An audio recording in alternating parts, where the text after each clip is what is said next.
வணக்கம். செய்தி வாசிப்பவர் உயிர்மை செய்திகளுக்காக வித்யா. குருபரப்பள்ளி அருகே எஸ்பிஐ ஏடிஎம்ஐ உடைத்து சுமார் 10 லட்சம் ரூபாய் கொள்ளை, மர்ம நபர்களுக்கு போலீஸ் வலை. கிருஷ்ணகிரி மாவட்டம் குருபரப்பள்ளி சிப்காட் அருகே உள்ள எஸ்பிஐ ஏடிஎம் இயங்கி வருகிறது. நேற்று மாலை வழக்கம் போல ஏடிஎம்மில் பணத்தை நிரப்பி வாங்கி ஊழியர்கள் சென்றுள்ளனர். இந்த நிலையில் இன்று அதிகாலை 5 மணி அளவில் பார்த்தபோது ஏடிஎம் உடைந்து கிடப்பதைக் கண்டு கட்டிட உரிமையாளர் அதிர்ச்சி அடைந்து குருபரப்பள்ளி காவல் நிலையத்திற்கு தகவல் தெரிவித்தனர். பின்னர் விரைந்து வந்த காவல்துறையினர் உடைந்து கிடக்கும் ஏடிஎம் இயந்திரத்தை கைப்பற்ற விசாரணை மேற்கொண்டனர். விசாரணையில் ஏடிஎம்மில் 10 லட்சத்திற்கும் அதிகமான பணத்தை மர்ம நபர் வெல்டிங் வைத்து கொள்ளையடித்து சென்றுள்ளது தெரியவந்துள்ளது.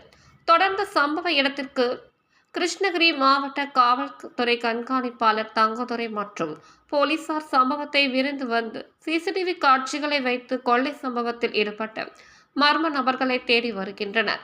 ஏடிஎம்ஐ மர்ம நபர்கள் உடைத்து சுமார் 10 லட்சம் ரூபாய்க்கும் அதிகமான பணத்தை கொள்ளையடித்த சம்பவம் அப்பகுதியில் பெரும் பரபரப்பை ஏற்படுத்தியுள்ளது.